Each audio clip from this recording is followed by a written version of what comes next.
nianze kwa maandalizi tuliokuwa nayo.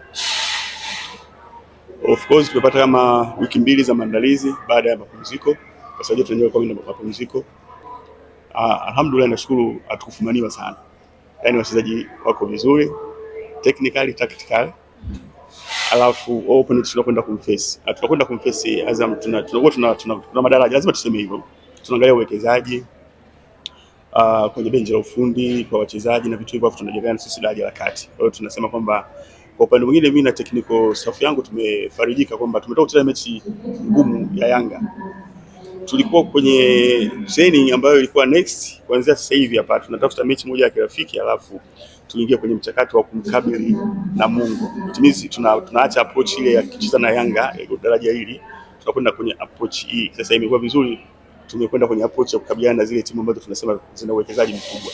Kwa hiyo wachezaji watakuwa hawajahama sana katika mbinu. Kwa hiyo kimbinu iko hivyo, hatutakuwa na madesa ya kuchange sana. Kwa hiyo tunakwenda moja kwa moja kumheshimu Azam kwa kutokana na quality yake jinsi alivyo, lakini kwa physical quality tulikuwa tumenyanyua kwa hawa jamaa wako tayari nadhani kukabiliana na Azam na kutoa mchezo mzuri. Tunachoomba sana sisi makocha, wachezaji wakumbuke madarasa ambayo tumewagaia hapa, tumewapatia hapa hivi siku za karibuni. Wana Mangu shule tu waombee dua vijana waamke salama ili waweze kukumbuka, kwa sababu tunakwenda kucheza against timu ambazo tunasema zina daraja fulani. Daraja linatofautisha nini kati ya sisi na wao?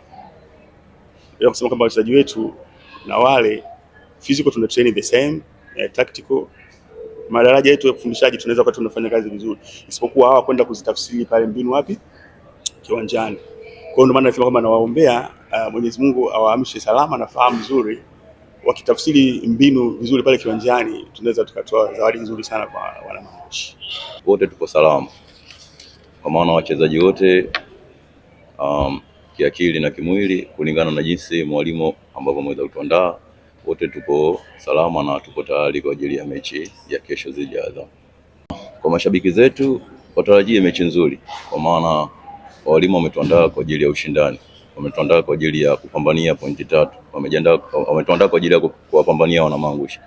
Hivyo katika mechi ya kesho wakatarajia mazuri, kwa maana tunaenda kuipambania nembo ya Coastal Union na tunaenda kujipambania sisi wenyewe kutokana na kazi yetu. Kwa hiyo mechi itakuwa nzuri, mechi itakuwa ya ushindani, na inshallah Mwenyezi Mungu akituamsha salama tunaenda kupata matokeo ambayo yanaenda kwa mazuri juu yetu.